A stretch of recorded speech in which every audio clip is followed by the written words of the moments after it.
Viti 2025 ka shënuar numër rekord të dhuruesve të gjakut në Maqedoni, me 60.222 dhurues, për të mundësuar kushte më të mira si të mjediseve, po ashtu edhe të pajisjeve, u rinovua reparti transfuzionit në Tetov. Rinovimi i këtij objekti ka filluar në vitin 2024 dhe ka përfunduar tani dhe hapim zyrtarisht objektin e ri të mjekësisë së transfuzionit të gjakut.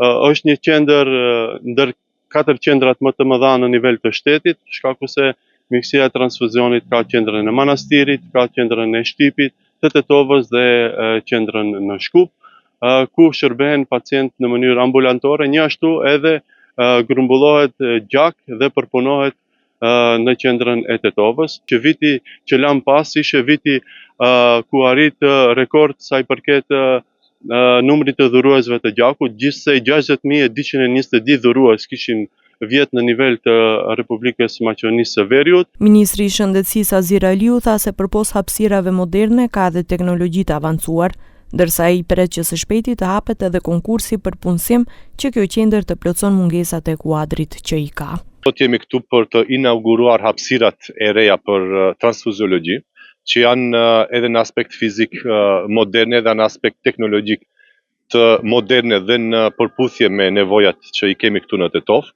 Pra është një nga qendra, siç e përmendi edhe drejtori regionale, që jep shërbime për këtë pjesë të shtetit.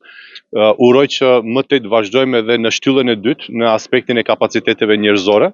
Pra shumë shpejt do të hapet edhe procedura për punësime të mjekëve dhe motrave medicinale, me qëllim që të kemi edhe kapacitete njerëzore në përputhje me nevojat që kemi këtu në Tetov. Deri më tani, reparti transfuzionit ka qenë i vendosur në objektin kirurgjikal në spitalin e Tetovës, ndërsa në ato hapësira tani do të vendoset kirurgjia torakale.